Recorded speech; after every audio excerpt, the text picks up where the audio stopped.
Tracy Thompson is a former newspaper reporter turned freelance writer-editor who got talked into auditioning for this enterprise by a friend, and Devra, wherever you are, you know who you are.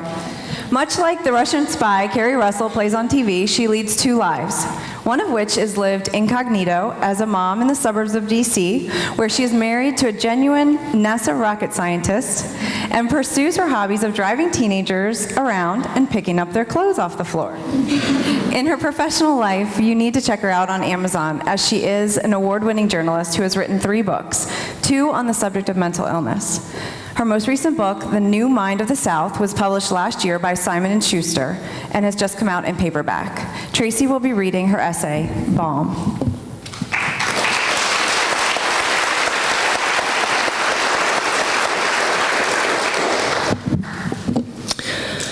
I have anxiety. Sometimes it's the worst part of this deal, this slow awakening from depression. Electroshock therapy will cure depression, but what they don't tell you is that it will burn holes in your memory, and that waking up from it is like waking up from surgery without morphine. It's like a fire smoldering in your brain, something wrong with the wiring that doesn't shut down the apparatus. Oh no, if anything, it makes it speed up. But if anything, it gives it more to do than can possibly be done.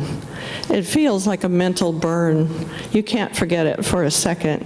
It's with you always, like acid on exposed nerve endings. All you crave is relief. This is why people drink. It's why they do drugs. So this morning I woke up and I felt it descend again, this constant companion of mine, and I was getting ready to go to the gym. I thought exercise might help.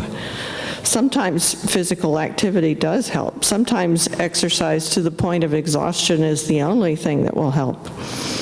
I was going to take my oldest daughter with me. We had the gym bag packed. She was downstairs, ready to go, and I was tidying up obsessively, making the bed, folding the blankets, plumping pillows, because that's one thing that I do when I have this affliction.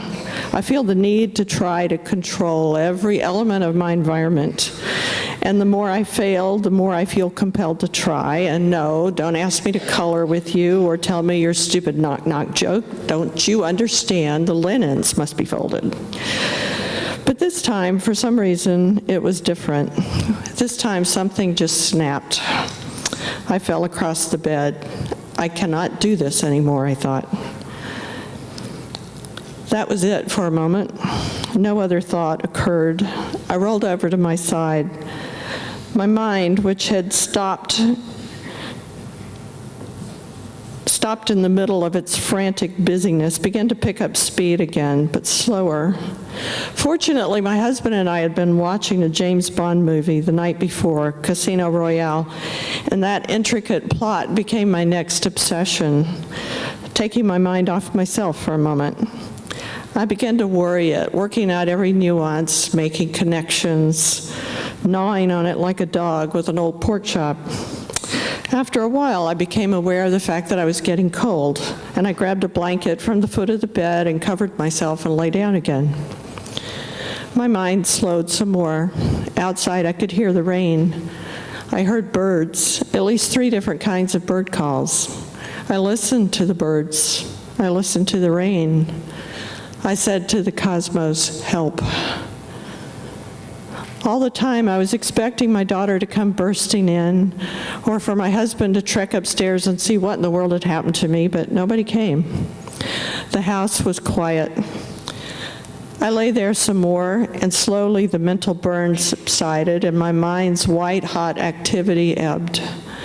The birds were talking to the sky, talking to each other. I lay there and I listened. After a while, the rain picked up and the drops fell faster and faster, and then, after some indeterminate period, I fell asleep. And when I woke up, I felt not healed. That's too much to ask, only fairy tales work that way, but more whole. I felt calm. I went downstairs and my family was there. My husband said, I thought you needed to sleep.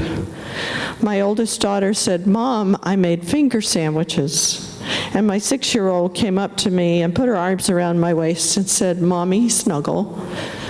And I said to the cosmos, "Thank you."